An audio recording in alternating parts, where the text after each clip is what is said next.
What's up, guys? Welcome back to my channel. I'm Brandy and you're watching the Glam Belle, and today we are talking about curly hair mistakes.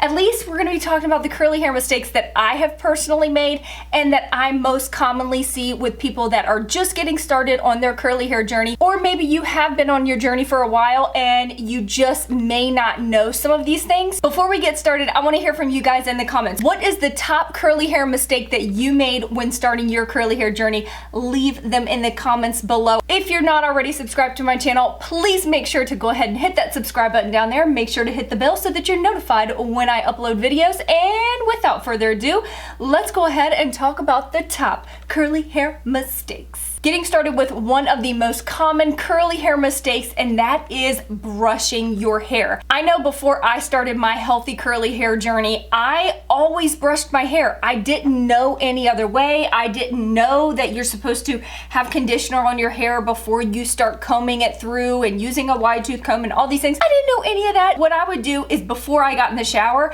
I would take a brush and just brush it through until my hair was this big. I would lose so much hair. I was causing so much breakage with my hair because I was just pulling at every single knot. I can't tell you how many brushes I actually ruined because of me trying to brush through my curly hair. The way you want to go about detangling your hair is only detangle when your hair is conditioned. So typically what I do is when I'm in the shower or when I do a wash and go, I wash my hair and then I put my conditioner on. And when my conditioner is in my hair, I will split my hair into two halves, and then I will start at the bottom and work my way up. You can use a wide tooth comb, a detangling brush. You can use your fingers if you want. One of my favorites is the Wet Brush Epic Pro brush. I think that's what it's called. That is the one that I have been living for right now. It's in my Amazon store. That is when you want to detangle your hair. You do not want to use a traditional brush to brush out your hair, especially when your hair is dry. Number two would be not clarifying your hair. This is something that I did not know about before I was on my curly hair journey, and now that I understand the importance of it, I will not go without clarifying my hair at least once a month. Clarifying basically removes all of the product buildup and gunk that has basically built up over the course of time. It can make your hair look very dull, it can weigh your hair down, and your hair just won't have the same life that it has when it's nice and fresh and clean of all of that gunk. I know I mentioned this in a previous video, but I am going to do a dedicated video just about clarifying your hair, how to clarify your hair, what it's good for, why we do it, and all of those good things. But that is kind of a little quick synopsis of what clarifying your hair is. You definitely want to do this. It will make your hair look so much better. It's just going to bring life back to your hair. The third mistake is skipping deep conditioning. I never ever thought about deep conditioning my hair. I just always assumed that shampoo and conditioner was enough and that deep conditioner was just a unnecessary added step. Since I have learned to take care of my curls, deep conditioning has become a weekly step for me. This is something that I do not skip. I deep condition my hair every single week, and it has probably hands down made the biggest difference in my curls. It adds moisture to my hair because curly hair is naturally dry, so you want to make sure that you are giving it the moisture that it needs. I also alternate between moisturizing deep conditioning treatments and protein deep conditioning treatments. If you are not deep conditioning your hair, please start now, start today. The next curly hair mistake is using a regular bath towel to dry your hair. Ooh, every time I see this, it's like fingernails on a chalkboard. This is such an easy step to correct and one that will make a huge difference in your wash and go routine. Using a regular bath towel will create friction that you do not want in your hair, especially when your hair is in a wet state, because the fibers that are in a regular bath towel are just not smooth, so it roughs up the hair and it can cause breakage. It can also cause a lot of frizz. I am obsessed with the Ultimate T-shirt towel by Repear. You guys have heard me talk about it a million and one times. I am an affiliate. I'll leave a link in the description box.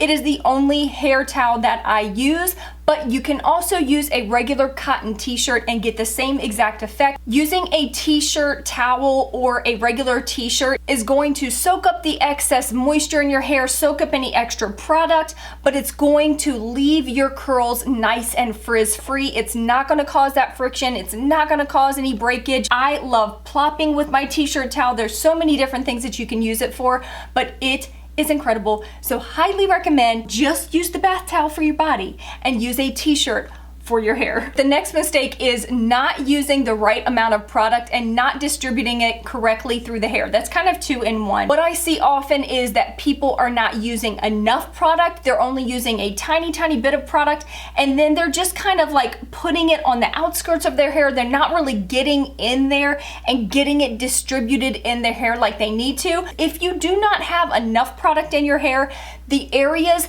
that don't have product, you guessed it, they're gonna come out frizzy. It's so important to make sure that you're using the right amount of product for your hair. Depending on the thickness of your hair, you may have to use more. If your hair is very fine and thin, you may be able to use less. The goal is to make sure that every strand is coated and that it's distributed throughout the hair. The next mistake that I see also has to deal with styling products, and that is using too much product. Not only using too much product, but putting it at the roots and working it down to the ends of the hair. You don't want to glop the product on, and you definitely don't want to put product too close to the roots unless it's a product that is specifically for the roots, like a root lifter or a root plumper, something like that. But a regular styling cream or gel doesn't need to go right at the roots. It will weigh the hair down, so you won't have as much volume. You may just have very like heavy, limp looking curls, and that is not the goal. We want light, bouncy, airy, voluminous hair. Measure the amount of hair that you have. Use the amount of product that is going to be distributed throughout that section of hair. You don't want to like be able to like wring out product, but you do want to make sure that you have enough to coat all the strands. So I put enough in my hair to where my hair feels like it's coated, and then I go in with a Denman brush to distribute the product throughout my hair. I have an entire video on how I use the Denman brush. I absolutely love it to help me create lots of definition to my curls, and this helps ensure that each curl has a little bit of styling product on it and will give me the results that I want. The last curly hair mistake that I want to talk about today is touching your hair while you are diffusing or air drying. This can be something that is very difficult to not do, especially if you're so used to touching your hair, but it's something that you kind of have to train yourself not to do, because the more you touch your hair while it's wet, it will cause frizz. If you're air drying your hair, once you put your styling product on, make sure that you don't touch your hair. Just let it be, let it do its thing, let it dry. If you're one that diffuses your hair, you also do not want to touch your hair while you're diffusing it. What you want to do is kind of take your diffuser, and what I do is kind of hover over the hair for a few minutes